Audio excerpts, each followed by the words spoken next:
پطرس بخاری اردو ادب کا ایک بہت بڑا نام ہے، جنہوں نے طنز و مزاح میں خوبصورت چیزیں لکھی ہیں۔ ان کا ایک مضمون مرحوم کی یاد میں یہاں پیش خدمت ہے۔ ایک دن مرزا صاحب اور میں برآمدے میں ساتھ ساتھ کرسیاں ڈالے چپ چاپ بیٹھے تھے۔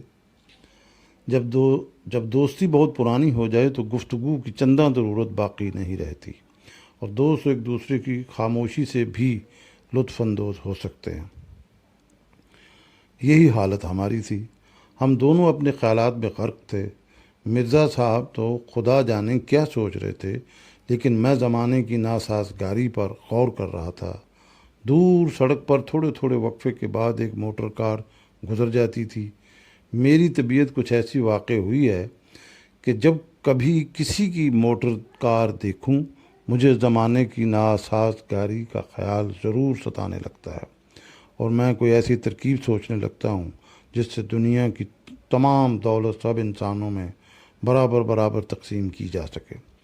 اگر میں سڑک پر پیدل جا رہا ہوں اور کوئی موٹر اس ادا سے گزر جائے کہ گرد و غبار میرے پھیپھڑوں، میرے دماغ، میرے معدے اور میری تلی تک پہنچ جائے، تو اس دن گھر آ کر علم کیمیا کی وہ کتاب نکال لیتا ہوں جو میں نے ایف اے میں پڑھی تھی، اور اس غرض سے اس کا مطالعہ کرنے لگتا ہوں کہ شاید بم بنانے کا کوئی نسخہ ہاتھ آ جائے۔ میں کچھ دیر تک آہیں بھرتا رہا۔ مرزا صاحب نے کچھ توجہ نہ کی۔ آخر میں نے خاموشی کو توڑا اور مرزا صاحب سے مخاطب ہو کر بولا، مرزا، ہم میں اور حیوانوں میں کیا فرق ہے؟ مرزا صاحب بولے، بھئی کچھ ہوگا ہی نا آخر۔ میں نے کہا، میں بتاؤں تمہیں؟ کہنے لگے، ہاں بولو۔ میں نے کہا، کوئی فرق نہیں۔ سنتے ہو مرزا؟ کوئی فرق نہیں ہم میں اور حیوانوں میں، کم از کم مجھ میں اور حیوانوں میں کوئی فرق نہیں۔ ہاں میں جانتا ہوں تم مین میخ نکالنے میں بڑے طاق ہو۔ کہہ دو کہ حیوان جگالی کرتے ہیں، تم جگالی نہیں کرتے، ان کی دم ہوتی ہے، تمہاری دم نہیں۔ لیکن ان باتوں سے کیا ہوتا ہے؟ ان سے تو صرف یہی ثابت ہوتا ہے کہ وہ مجھ سے افضل ہیں۔ لیکن ایک بات میں میں اور وہ بالکل برابر ہیں۔ وہ بھی پیدل چلتے ہیں، میں بھی پیدل چلتا ہوں۔ اس کا تمہارے پاس کیا جواب ہے؟ جواب نہیں، کچھ ہے تو کہو، بس چپ ہو جاؤ، تم کچھ نہیں کہہ سکتے۔ جب سے میں پیدا ہوا ہوں اس دن سے پیدل چل رہا ہوں۔ پیدل، تم پیدل کے معنی نہیں جانتے۔ پیدل کے معنی ہے سینہ زمین پر، اس طرح سے حرکت کرنا کہ دونوں پاؤں میں سے ایک ضرور زمین پر رہے۔ یعنی تمام عمر میرے حرکت کرنے کا طریقہ یہی رہا ہے کہ اپنے پاؤں زمین پر رکھتا ہوں، دوسرا اٹھاتا ہوں، دوسرا رکھتا ہوں، پہلا اٹھاتا ہوں، ایک آگے ایک پیچھے، ایک پیچھے ایک آگے۔ خدا کی قسم، اس طرح کی زندگی سے دماغ سوچنے کے قابل نہیں رہتا، حواس بیکار ہو جاتے ہیں، تخیل مر جاتا ہے، آدمی گدھے سے بدتر ہو جاتا ہے۔ مرزا صاحب میری اس تقریر کے دوران میں کچھ اس بے پرواہی سے سگریٹ پیتے رہے۔ دوستوں کی بے پرواہی پر رونے کو دل چاہتا تھا۔ میں نے از حد حقارت اور نفرت کے ساتھ منہ ان کی طرف سے پھیر لیا۔ ایسا معلوم ہوتا تھا کہ مرزا کو میری باتوں پر یقین ہی نہیں آتا، گویا میں اپنی جو تکالیف بیان کر رہا ہوں وہ محض خیالی ہیں۔ یعنی میرا پیدل چلنے کے خلاف شکایت کرنا قابل توجہ ہی نہیں، یعنی میں کسی سواری کا مستحق ہی نہیں۔ میں نے دل میں کہا، اچھا مرزا، یوں ہی صحیح، دیکھو تو میں کیا کرتا ہوں۔ میں نے اپنے دانت پیچ لیے اور کرسی کے بازو پر سے جھک کر مرزا کے قریب پہنچ گیا۔ مرزا نے بھی سر میری طرف موڑا۔ میں مسکرا دیا، لیکن میرے تبسم میں زہر ملا ہوا تھا۔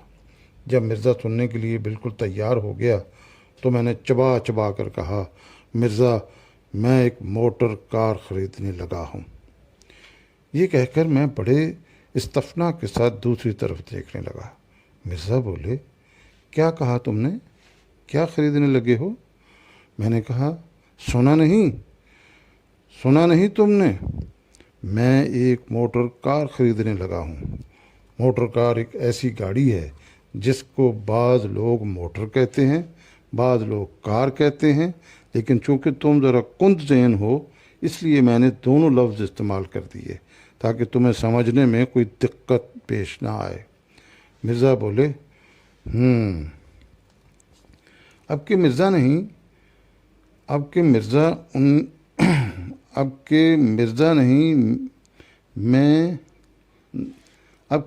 نہیں میں بے پرواہی سے سگریٹ پینے لگا۔ بھویں میں نے اوپر کو چڑھا لی۔ سگریٹ والا ہاتھ منہ تک اس انداز سے لاتا اور ہٹاتا تھا کہ بڑے بڑے ایکٹر اس پر رشک کریں۔ تھوڑی دیر کے بعد مرزا پھر بولے، میں نے سوچا اثر ہو رہا ہے، مرزا صاحب پر رو پڑ رہا ہے۔ میں چاہتا تھا مرزا کچھ بولے تاکہ مجھے معلوم ہو کہاں تک مرعوب ہوا ہے، لیکن مرزا نے پھر کہا، میں نے کہا، مرزا جہاں تک مجھے معلوم ہے تم نے اسکول اور کالج اور گھر پر 2-3 زبانیں سیکھی ہیں، اور اس کے علاوہ تمہیں کئی ایسے الفاظ بھی آتے ہیں جو کسی اسکول یا کالج یا شریف گھرانے میں نہیں بولے جاتے، پھر بھی اس وقت تمہارا کلام سے آگے نہیں بڑھتا۔ تم جلتے ہو مرزا۔ اس وقت تمہاری جو ذہنی کیفیت ہے اس کو عربی زبان میں حسد کہتے ہیں۔ مرزا صاحب کہنے لگے، نہیں یہ بات تو نہیں، میں تو صرف خریدنے کے لفظ پر غور کر رہا تھا۔ تم نے کہا میں ایک موٹر کار خریدنے لگا ہوں، تو میاں صاحب زادے خریدنا تو ایک ایسا فعل ہے کہ اس کے لیے روپے وغیرہ کی ضرورت ہوتی ہے۔ وغیرہ کا بندوبست تو بخوبی ہو جائے گا، لیکن روپے کا بندوبست کیسے کرو گے؟ یہ نکتہ مجھے بھی نہ سوچا تھا، لیکن میں نے ہمت نہ ہاری۔ میں نے کہا، میں اپنی کئی قیمتی اشیاء بیچ سکتا ہوں۔ مرزا بولے، کون کون سی اشیاء؟ میں نے کہا، ایک تو میں اپنا سگریٹ کیس بیچ ڈالوں گا۔ مرزا کہنے لگے، چلو 10 آنے تو یہ ہو گئے، باقی 2,500-3 ہزار کا انتظام بھی اسی طرح ہو جائے تو سب کام ٹھیک ہو جائے گا۔ اس کے بعد ضروری یہی معلوم ہوا کہ گفتگو کا سلسلہ کچھ دیر کے لیے روک دیا جائے۔ چنانچہ میں مرزا سے بیزار ہو کر خاموش رہا۔ یہ بات سمجھ میں نہ آئی کہ لوگ روپیہ کہاں سے لاتے ہیں۔ بہت سوچا، آخر اس نتیجے پر پہنچا کہ لوگ چوری کرتے ہیں۔ اس سے ایک گنا اطمینان ہوا۔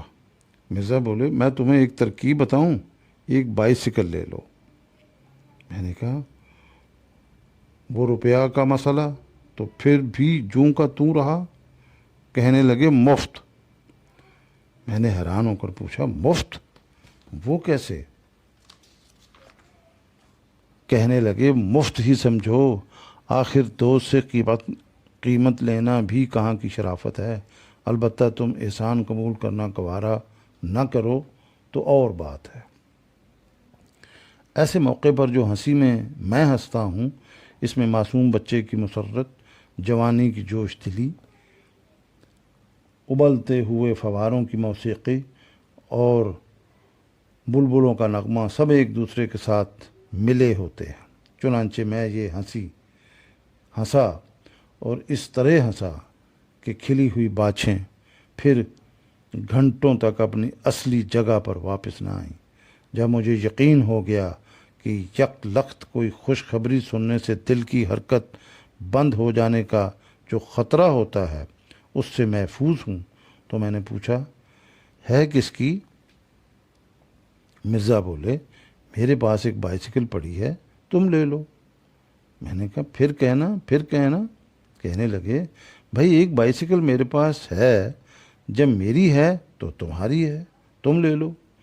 یقین مانیے مجھ پر گھڑوں پانی پڑ گیا۔ شرم کے مارے میں پسینہ پسینہ ہو گیا۔ 14ویں صدی میں ایسی بے غرضی اور ایثار بھلا کہاں دیکھنے میں آتا ہے۔ میں نے کرسی سرکا کر مرزا کے پاس کر لی۔ سمجھ میں نہ آیا کہ اپنی ندامت اور ممنونیت کا اظہار کن الفاظ میں کروں۔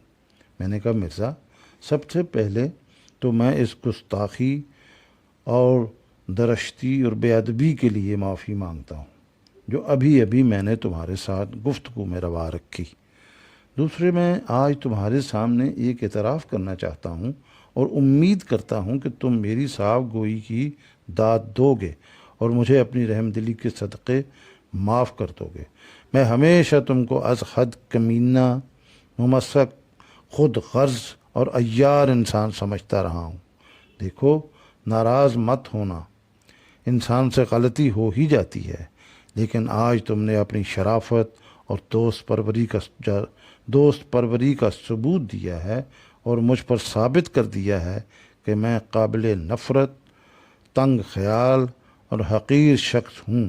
مجھے معاف کر دو۔ میری آنکھوں میں آنسو بھر آئے۔ قریب تھا کہ میں مرزا کے ہاتھ کو بوسہ دیتا اور اپنے آنسوؤں کو چھپانے کے لیے اس کی گود میں سر رکھ لیتا، لیکن مرزا کہنے لگے، واہ، اس میں میری فیاضی کیا ہوئی؟ میرے پاس ایک بائیسیکل ہے، جیسے میں سوار ہوا ویسے تم سوار ہوئے۔ میں نے کہا مرزا، مفت میں نہ لوں گا، یہ ہرگز نہیں ہو سکتا۔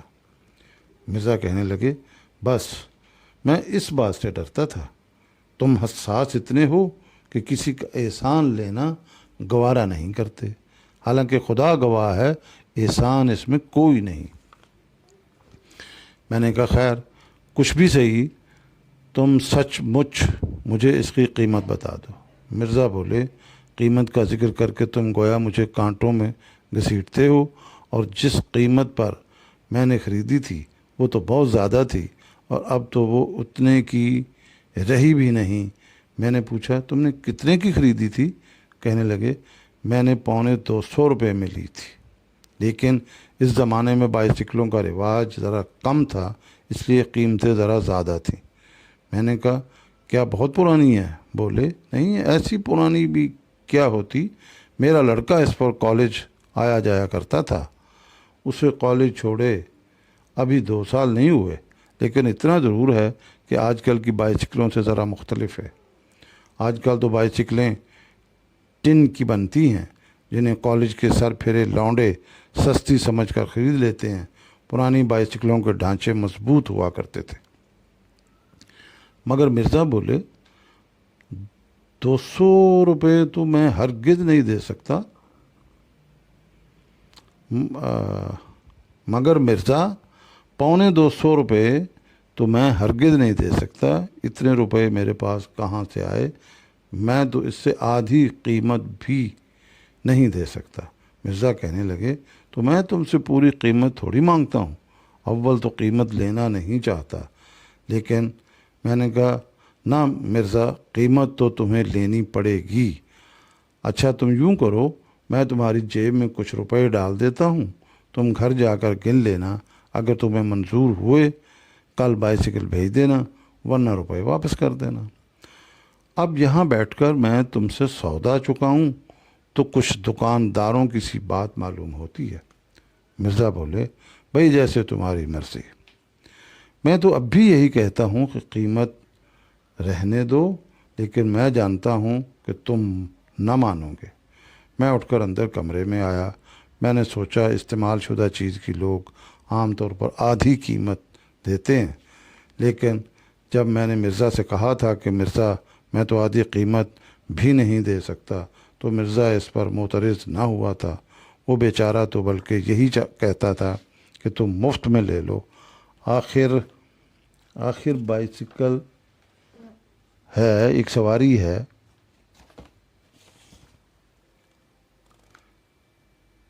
ایک بائیسیکل ہے، ایک سواری ہے، گھوڑوں، موٹروں، تانگوں کے زمرے میں شمار ہوتی ہے۔ بکس کو کھولا تو معلوم ہوا ہست بود کل 46 روپے ہیں۔ 46 روپے تو کچھ ٹھیک رقم نہیں، 45 یا 50 ہوں جب بھی بات ہے۔ 50 تو ہو نہیں سکتے، اور اگر 45 ہی دینے ہیں تو 40 کیوں نہ دیے جائیں؟ جب رقموں کے آخر میں صفر آتا ہے وہ رقمیں کچھ زیادہ معقول معلوم ہوتی ہیں۔ بس ٹھیک ہے، 40 روپے دے دوں گا، خدا کرے مرزا قبول کر لے۔ باہر آیا، 40 روپے مٹھی بند کر کے میں نے مرزا کی جیب میں ڈال دیے اور کہا کہ مرزا اس کی قیمت نہ سمجھنا، لیکن اگر ایک مفلس دوست کی حقیر سی رقم منظور کرنا تمہیں اپنی توہین معلوم نہ ہو تو کل بائیسیکل بھجوا دینا۔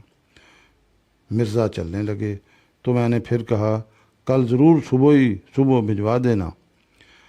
رخصت ہونے سے پہلے میں نے پھر ایک دفعہ کہا کل صبح 8-9 بجے تک پہنچ جائے، دیر نہ کرنا، خدا حافظ۔ اور دیکھو مرزا، میرے تھوڑے سے روپوں کو بھی زیادہ سمجھنا، خدا حافظ، اور تمہارا بہت بہت شکریہ، میں تمہارا بہت ممنون ہوں، اور میری گستاخی کو معاف کر دینا۔ دیکھو نا، کبھی کبھی یوں ہی بے تکلفی میں وہ کل 8 بجے تک ضرور، خدا حافظ۔ مرزا کہنے لگے ذرا اس کو جھاڑ پونچھ لینا اور تیل وغیرہ ڈلوا لینا، میرے نوکر کو فرصت ہوئی تو میں خود ہی ڈلوا دوں گا، ورنہ تم خود ہی ڈلوا لینا۔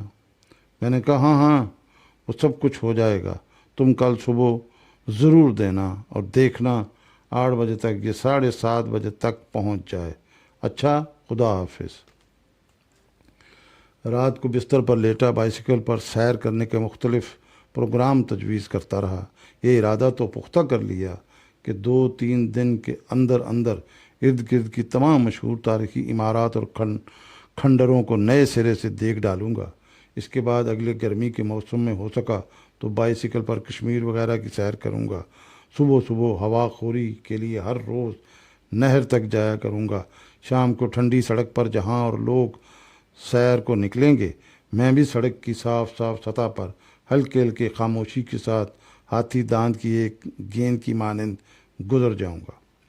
ڈوبتے ہوئے آفتاب کی روشنی بائیسیکل کے چمکیلے حصوں پر پڑے گی تو بائیسیکل جگمگا اٹھے گی اور ایسا معلوم ہوگا جیسے ایک راج ہنس زمین کے ساتھ ساتھ اڑ رہا ہے۔ وہ مسکراہٹ جس کا میں اوپر ذکر کر چکا ہوں ابھی تک میرے ہونٹوں پر کھیل رہی تھی۔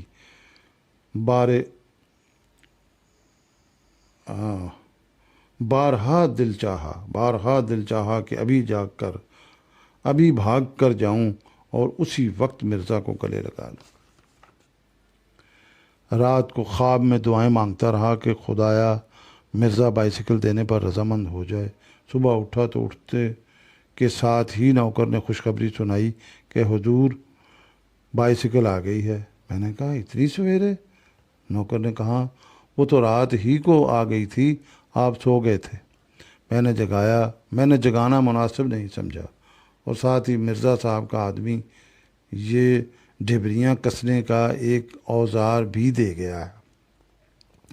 میں حیران تو ہوا، اور مرزا صاحب نے بائیسیکل بھجوا دینے میں اس قدر عجلت سے کیوں کام لیا، لیکن اس نتیجے پر پہنچا کہ آدمی نہایت شریف دیانتدار ہیں، روپے لے لیے تھے تو بائیسیکل کیوں روک لیتے؟ نوکر سے کہا دیکھو یہ اوزار یہیں چھوڑ جاؤ، اور دیکھو بائیسیکل کو کسی کپڑے سے خوب اچھی طرح جھاڑو، اور یہ موڑ پر جو بائیسیکلوں والا بیٹھا ہے اس سے جا کر بائیسیکل میں ڈالنے والا تیل لے آؤ، اور دیکھو ابے بھاگا کہاں جا رہا ہے، ہم ضروری بات تم سے کہہ رہے ہیں۔ بائیسیکل والے سے تیل کی ایک کپی بھی لے آنا، اور جہاں جہاں تیل دینے کی جگہ ہے وہاں تیل دے دینا، اور بائیسیکل والے سے کہنا کہ کوئی گھٹیا سا تیل نہ دے دے جس سے تمام پرزے ہی خراب ہو جائیں۔ بائیسیکل کے پرزے بڑے نازک ہوتے ہیں۔ بائیسیکل باہر نکال رکھو، ہم ابھی کپڑے پہن کر آتے ہیں، ہم ذرا سیر کو جا رہے ہیں، اور دیکھو صاف کر دینا، اور زور سے کپڑا بھی مت رگڑنا، بائیسیکل کا پالش گھس جاتا ہے۔ جلدی چائے پی، غسل خانے میں بڑے جوش و خروش کے ساتھ چل کر چمبیلی باغ میں گاتا رہا۔ اس کے بعد کپڑے بدلے، اوزار کو جیب میں ڈالا اور کمرے سے باہر نکلا۔ برآمدے میں آیا تو برآمدے کے ساتھ ہی ایک عجیب و غریب مشین پر نظر پڑی۔ ٹھیک طرح پہچان نہ سکا کہ کیا چیز ہے۔ نوکر سے دریافت کیا، کیوں بے، یہ کیا چیز ہے؟ نوکر بولا، حضور یہ بائسیکل ہے۔ میں نے کہا بائسیکل؟ کس کی بائسیکل؟ کہنے لگا مرزا صاحب نے بھجوائی ہے آپ کے لیے۔ میں نے کہا ہے، اور جو بائسیکل رات کو انہوں نے بھیجی تھی وہ کہاں گئی؟ کہنے لگا یہی تو ہے۔ میں نے کہا کیا بکتا ہے، یہ بائسیکل مرزا صاحب نے کل رات کو بھیجی تھی، اور وہ بائسیکل یہی ہے۔ کہنے لگا جی ہاں۔ میں نے کہا اچھا، اور پھر اسے دیکھنے لگا، اس کو صاف کیوں نہیں کیا؟ حضور 2-3 دفعہ صاف کیا ہے، تو یہ میلی کیوں ہے؟ نوکر نے اس کا جواب دینا شاید مناسب نہ سمجھا، اور تیل لایا۔ ہاں حضور اور تیل لایا۔ ہاں حضور لایا۔ دیا حضور، وہ جو تیل دینے کے چھید ہوتے ہیں وہ نہیں ملتے۔ کیا وجہ؟ حضور دھروں میں میل اور زنگ جمع ہے، وہ سوراخ کہیں بیچ ہی میں دب گئے۔ رفتہ رفتہ میں اس چیز کے قریب آیا جس کو میرا نوکر بائسیکل بتا رہا تھا، اس کے مختلف پرزوں پر غور کیا تو اتنا تو ثابت ہو گیا کہ بائسیکل ہے، لیکن مجمل حید سے ہی صاف ظاہر تھا کہ ہل، راہٹ اور چرخہ اور اسی طرح کی اور جدید ایجادات سے پہلے کی بنی ہوئی ہے۔ پہیے کو گھما کر وہ سوراخ تلاش کیا جہاں کسی زمانے میں تیل دیا جاتا تھا، لیکن اب اس سوراخ میں سے آمد و رفت کا سلسلہ بند تھا۔ چنانچہ نوکر بولا، حضور وہ تیل تو سب ادھر ادھر بہہ جاتا ہے، بیچ میں تو جاتا ہی نہیں۔ میں نے کہا اچھا، اوپر ہی ڈال دو، یہ بھی مفید ہوتا ہے۔ آخر کار بائسیکل پر سوار ہوا، پہلا ہی پاؤں چلایا تو ایسا معلوم ہوا جیسے کوئی مردہ اپنی ہڈیاں چٹک چٹک کر اپنی مرضی کے خلاف زندہ ہو رہا ہے۔ گھر سے نکلتے ہی کچھ تھوڑی سی اترائی تھی، اس پر بائسیکل خود بخود چلنے لگی، لیکن اس رفتار سے جیسے تار کو زمین پر بہتا ہے، اور ساتھ ہی مختلف حصوں سے طرح طرح کی آوازیں برآمد ہونی شروع ہوئیں۔ ان آوازوں کے مختلف گروہ تھے۔ چیں چاں چوں کی قسم کی آواز گدی کے نیچے اور پیچھے پہیے سے نکلی تھی۔ کھٹ کھڑ کھڑ کھرڑ کے قبیل کی آوازیں مڈ گارڈوں سے آئی تھی۔ چر چرخ چر چر چرخ قسم کی سر زنجیر اور پیڈل سے نکلتے تھے۔ زنجیر ڈھیلی ڈھیلی تھی۔ میں جب کبھی پیڈل پر زور ڈالتا تھا، زنجیر میں ایک انگڑائی سی پیدا ہوتی تھی جس سے وہ تن جاتی تھی اور چڑچڑ بولنے لگتی تھی، پھر ڈھیلی ہو جاتی تھی۔ پچھلا پہیہ گھومنے کے علاوہ جھومتا بھی تھا، یعنی ایک تو آگے کو چلتا تھا اور اس کے علاوہ داہنے سے بائیں اور بائیں سے داہنے کو بھی حرکت کرتا تھا۔ چنانچہ سڑک پر جو نشان پڑتا جاتا تھا، اس کو دیکھ کر ایسا معلوم ہوتا تھا جیسے کوئی مخمور سانپ لہر کر نکل گیا ہے۔ مڈ گارڈ تھے تو صحیح، لیکن پہیوں کے عین اوپر نہ تھے۔ ان کا فائدہ صرف یہ معلوم ہوتا تھا کہ انسان شمال کی سمت سیر کرنے کو نکلے اور آفتاب مغرب میں غروب ہو رہا ہو تو مڈ گارڈوں کی بدولت ٹائر دھوپ سے بچے رہیں گے۔ اگلے پہیے کے ٹائر میں ایک بڑا سا پیوند لگا تھا، جس کی وجہ سے پہیہ ہر چکر میں ایک دفعہ لمحہ بھر کو زور سے اوپر اٹھ جاتا تھا، اور میرا سر پیچھے کو یوں جھٹکے کھا رہا تھا جیسے کوئی بھی متواتر ٹھوڑی کے نیچے مکے مارے جا رہا ہے۔ پچھلے اور اگلے پہیے کو ملا کر چوں چوں پھٹ چوں چوں پھٹ چوں چوں پھٹ کی صدا نکل رہی تھی۔ جب اتار پر بائسیکل ذرا تیز ہوئی تو فضا میں ایک بھونچال سا آ گیا، اور بائسیکل کے کئی اور پرزے جو اب تک سو رہے تھے بیدار ہو کر گویا ہوئے۔ ادھر ادھر کے لوگ چونکے، ماؤں نے اپنے بچوں کو سینے سے لگا لیا۔ کھرڑ کھرڑ کے پیچ کے بیچ میں پہیوں کی آواز جدا سنائی دے رہی تھی، لیکن چونکہ بائسیکل اب پہلے سے تیز تھی، اس لیے چوں چوں پھٹ کی آواز نے اب چچو پھٹ کی صورت اختیار کر لی تھی۔ تمام بائسیکل کسی اور افریقی زبان کی گردانیں دہرا رہی تھی۔ اس قدر تیز رفتاری بائیسیکل کی طبع نازک پر گراں گزری، چنانچہ اس میں یک لخت دو تبدیلیاں واقع ہو گئیں۔ ایک تو ہینڈل ایک طرف کو مڑ گیا، جس کا نتیجہ یہ ہوا کہ میں جا تو سامنے کو رہا تھا، لیکن میرا تمام جسم دائیں طرف کو مڑا ہوا تھا۔ اس کے علاوہ بائیسیکل کی گدی دفعتاً 6 انچ کے قریب بیٹھ گئی، چنانچہ جب پیڈل چلانے کے لیے میں ٹانگیں اوپر نیچے کر رہا تھا تو میرے گھٹنے میری ٹھوڑی تک پہنچ جاتے تھے، کمر دوری ہو کر باہر کو نکلی ہوئی تھی، اور ساتھ ہی اگلے پہیے کی اٹکیلیوں کی وجہ سے سر برابر جھٹکے کھا رہا تھا۔ گدی کا نیچا جانا از حد تکلیف دہ ثابت ہوا ہے، اس لیے میں نے مناسب یہی سمجھا کہ اس کو ٹھیک کر لوں۔ چنانچہ میں نے بائیسیکل کو ٹھہرا لیا اور نیچے اترا۔ بائیسیکل کے ٹھہر جانے سے یک لخت جیسے دنیا میں ایک خاموشی سی چھا گئی۔ ایسا معلوم ہوا جیسے میں کسی ریل کے اسٹیشن سے نکل کر باہر آ گیا ہوں۔ جیب سے میں نے اوزار نکالا، گدی کو اونچا کیا، کچھ ہینڈل کو ٹھیک کیا اور دوبارہ سوار ہو گیا۔ 10 قدم بھی نہ چلنے پایا تھا کہ اب ہینڈل یک لخت نیچا ہو گیا، اتنا کہ گدی اب ہینڈل سے کوئی فٹ بھر اونچی تھی۔ میرا تمام جسم آگے کو جھکا ہوا تھا، تمام بوجھ دونوں ہاتھوں پر تھا جو ہینڈل پر رکھے تھے، برابر جھٹکے کھا رہے تھے۔ اب میری حالت کو تصور کریں تو آپ کو معلوم ہوگا کہ میں دور سے ایسا معلوم ہو رہا تھا جیسے کوئی عورت آٹا گوندھ رہی ہو۔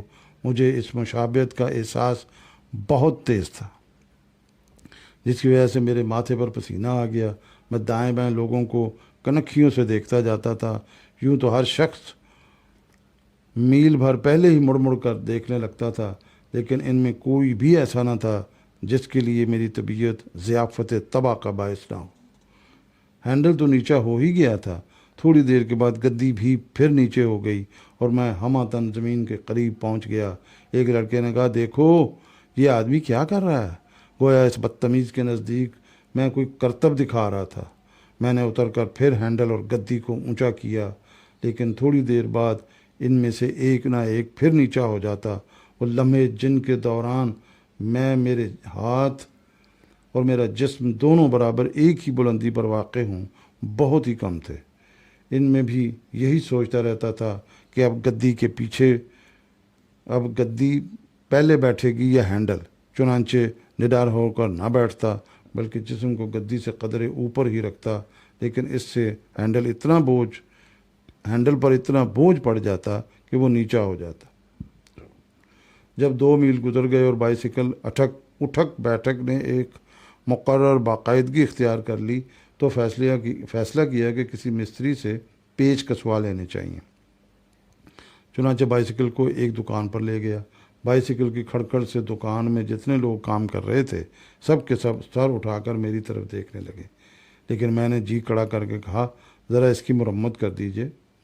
ایک مستری آگے بڑھا، لوہے کی ایک سلاخ اس کے ہاتھ میں تھی، جس سے اس نے مختلف حصوں کو بڑی بے دردی کے ساتھ ٹھوک بجا کر دیکھا۔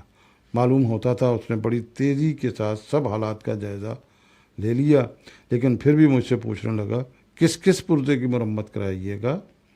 میں نے کہا، بڑے گستاخ ہو تم، دیکھتے نہیں کہ صرف ہینڈل اور گدی کو ذرا اونچا کروا کے کسوانا ہے، بس اور کیا۔ اس کو مہربانی کر کے فوراً ٹھیک کر دو اور بتاؤ کتنے پیسے ہوئے۔ مستری نے کہا، مڈ گارڈ بھی ٹھیک نہ کر دوں؟ میں نے کہا، ہاں وہ بھی ٹھیک کر دو۔ کہنے لگا، اگر آپ باقی چیزیں بھی ٹھیک کرا لیں تو اچھا ہوگا۔ میں نے کہا، اچھا کر دو۔ بولا، یوں تھوڑی دیر ہو سکتی ہے، 10-15 دن کا کام ہے، آپ اسے ہمارے پاس چھوڑ جائیے۔ اور پیسے کتنے لوگے؟ کہنے لگا، بس 30-40 روپے لیں گے۔ ہم نے کہا، بس جی، جو کام تم سے کہا ہے کر دو، باقی ہمارے معاملات میں دخل مت دو۔ تھوڑی دیر میں ہینڈل اور گدی پھر اونچی کر کے کس دی گئی۔ میں چلنے لگا تو مستری نے کہا، میں نے کس تو دیا ہے، لیکن پیچ سب گھسے ہوئے ہیں، ابھی تھوڑی دیر میں پھر ڈھیلے ہو جائیں گے۔ میں نے کہا، بدتمیز کہیں کا، تو 2 آنے پیسے مفت میں لے لیے؟ بولا، جناب آپ کو بائیسیکل بھی تو مفت میں ملی ہوگی، یہ آپ کے دوست مرزا صاحب کی ہے۔ للو یہ وہی بائسیکل ہے جو پچھلے سال مرزا صاحب یہاں بیچنے کو لائے تھے، پہچانی تم نے؟ بھائی صدیاں ہی گزر گئیں لیکن اس بائسیکل کی خطا معاف ہونے میں نہیں آئی۔ میں نے کہا واہ، مرزا صاحب کے لڑکے اس پر کالج جایا کرتے تھے اور ان کو ابھی کالج چھوڑے 2 سال بھی نہیں ہوئے۔ مستری نے کہا ہاں وہ تو ٹھیک ہے، لیکن مرزا صاحب خود جب کالج میں پڑھتے تھے تو ان کے پاس بھی تو یہی بائسیکل تھی۔ میری طبیعت یہ سن کر کچھ مردہ سی ہو گئی۔ میں بائسیکل کو ساتھ لیا، آہستہ آہستہ پیدل چل پڑا، لیکن پیدل چلنا بھی مشکل تھا۔ اس بائسیکل کے چلانے میں ایسے ایسے پٹھوں پر زور پڑتا تھا جو عام بائسیکلوں کے چلانے میں استعمال نہیں ہوتے، اس لیے ٹانگوں، کندھوں، کمر اور بازوؤں میں جا بجا درد ہو رہا تھا۔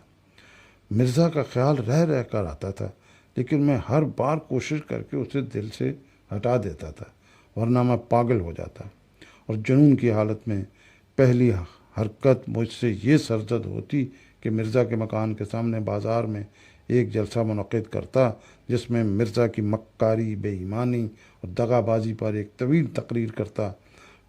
کل بنی نوع انسان اور آئندہ آنے والے نسلوں کو مرزا کی ناپاک فطرت سے آگاہ کر دیتا۔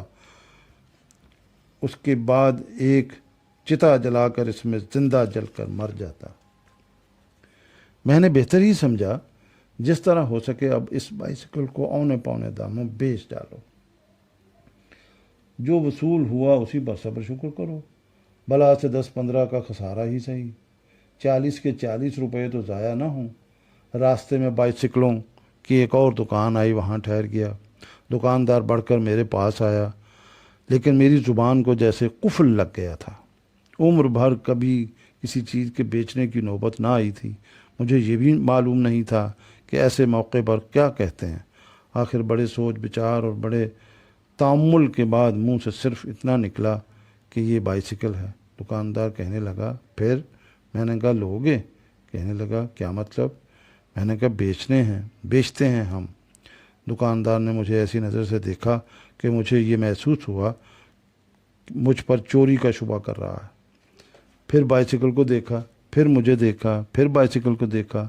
ایسا معلوم ہوتا تھا کہ فیصلہ نہیں کر سکتا، آدمی کون سا ہے اور بائسیکل کون سی ہے۔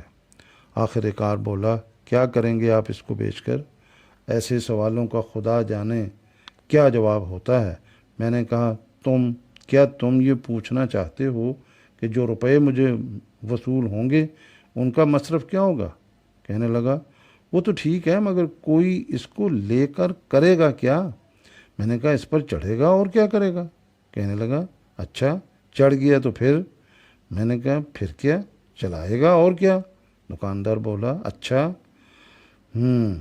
خدا بخش ذرا ادھر آنا، یہ بائسیکل بکنے آئی ہے۔ جن حضرات کا اس میں گرامی خدا بخش تھا انہوں نے بائسیکل کو دور ہی سے یوں دیکھا جیسے بوت اونگ رہے ہوں۔ اس کے بعد دونوں نے آپس میں مشورہ کیا۔ آخر میں وہ جن کا نام خدا بخش نہیں تھا میرے پاس آئے اور کہنے لگے تو آپ سچ مچ بیچ رہے ہیں؟ میں نے کہا ہاں۔ تو کہا اور کیا، محض آپ سے ہم کلام ہونے کا فخر حاصل کرنے کے لیے میں یہاں آیا ہوں۔ کہنے لگا تو کیا لیں گے آپ؟ میں نے کہا تم ہی بتاؤ۔ کہنے لگا سچ مچ بتاؤں؟ میں نے کہا ہاں۔ تو کہنے لگا سچ مچ بتاؤں؟ میں نے کہا ہاں، اب بتاؤ گے بھی یا یوں ہی ترساتے رہو گے؟ کہنے لگا 3 روپے دوں گا اس کے۔ میرا خون کھول اٹھا اور میرے ہاتھ پاؤں اور ہونٹ غصے کے مارے کانپنے لگے۔ میں نے کہا او صنعت و حرفت کے پیٹ پالنے والے نچلے طبقے کے انسان، مجھے اپنی توہین کی پرواہ نہیں، لیکن تو نے اپنی بیہودہ گفتاری سے اس بے زبان چیز کو جو صدمہ پہنچایا ہے اس کے لیے میں تجھے معاف نہیں کر سکتا۔ یہ کہہ کر میں بائسیکل پر سوار ہو گیا اور اندھا دھند پاؤں چلانے لگا۔ مشکل سے 20 قدم گیا ہوں گا کہ مجھے ایسے معلوم ہوا جیسے زمین یک لخت اچھل کر مجھ سے الگی ہے۔ آسمان میرے سر پر سے ہٹ کر میری ٹانگوں کے بیچ میں سے گزر گیا ہے اور ادھر ادھر کی عمارتوں نے ایک دوسرے کے ساتھ اپنی اپنی جگہ بدل لی ہے۔ حواس بجا ہوئے تو معلوم ہوا میں زمین پر اس بے تکلفی سے بیٹھا ہوں، گویا بڑی مدت سے مجھے اس بات کا شوق تھا جو آج پورا ہوا۔ ارد گرد کچھ لوگ جمع تھے جن میں سے اکثر ہنس رہے تھے۔ سامنے وہ دکان تھی جہاں ابھی ابھی میں نے اپنی ناکام گفت و شنید کا سلسلہ منقطع کیا تھا۔ میں نے اپنے گرد و پیش پر غور کیا تو معلوم ہوا کہ میری بائیسیکل کا اگلا پہیہ بالکل الگ ہو کر لڑکتا ہوا سڑک کے اس پار جا پہنچا ہے اور باقی بائیسیکل میرے پاس پڑی ہے۔ میں نے فوراً اپنے آپ کو سنبھالا، جو پہیہ الگ ہو گیا تھا اس کو ایک ہاتھ سے اٹھایا، دوسرے ہاتھ میں باقی ماندہ بائیسیکل کو تھاما اور چل پڑا۔ یہ محض ایک اضطراری حرکت تھی، ورنہ حاشا وکلا وہ بائیسیکل مجھے ہرگز اتنی عزیز نہ تھی کہ میں اس کو اس حالت میں ساتھ ساتھ لیے پھرتا۔ جب میں یہ سب کچھ اکٹھا کر کے چل دیا تو میں نے اپنے آپ سے پوچھا کہ یہ تم کر کیا رہے ہو، کہاں جا رہے ہو، تمہارا ارادہ کیا ہے؟ یہ دو پہیے کا ہے، یہ دو پہیے کاہے کو لے جا رہے ہو؟ سب سوالوں کا جواب یہی ملا کہ دیکھا جائے گا، فی الحال تم یہاں سے چل دو، سب لوگ تمہیں دیکھ رہے ہیں، سر اونچا رکھو، چلتے جاؤ، جو ہنس رہے ہیں انہیں ہنسنے دو۔ اس قسم کے بیہودہ لوگ ہر قوم اور ہر ملک میں پائے جاتے ہیں۔ آخر ہوا کیا؟ محض ایک حادثہ، بس دائیں بائیں مت دیکھو، چلتے جاؤ۔ لوگوں کے ناشائستہ کلمات بھی سنائی دے رہے تھے۔ ایک آواز آئی، بس حضرت غصہ تھوک ڈالیے۔ ایک دوسرے صاحب بولے، بے حیا بائیسیکل، گھر پہنچ کے تجھے مزہ چکھاؤں گا۔ ایک والد اپنے لختے جگر کی انگلی پکڑے جا رہے تھے، میری طرف اشارہ کر کے کہنے لگے، دیکھا بیٹا، یہ سرکس کی بائیسیکل ہے، اس کے دونوں پہیے الگ الگ ہوتے ہیں۔ لیکن میں چلتا گیا، تھوڑی دیر کے بعد میں آبادی سے دور نکل گیا۔ اب میری رفتار میں ایک عزیمت پائی جاتی تھی۔ میرا دل کئی گھنٹوں سے ایک کشمکش میں پیچ و تاب کھا رہا تھا، اب بہت ہلکا ہو گیا تھا۔ میں چلتا گیا حتیٰ کہ دریا پر جا کر پہنچا۔ پل کے اوپر کھڑے ہو کر میں نے دونوں پہیوں کو ایک ایک کر کے اس بے پرواہی کے ساتھ دریا میں پھینک دیا جیسے کوئی لیٹر باکس میں خط ڈالتا ہے، اور واپس شہر کو روانہ ہو گیا۔ سب سے پہلے مرزا کے گھر گیا، دروازہ کھٹکھٹایا۔ مرزا بولے، اندر آ جاؤ۔ میں نے کہا، آپ باہر تشریف لائیے، میں آپ جیسے خوددار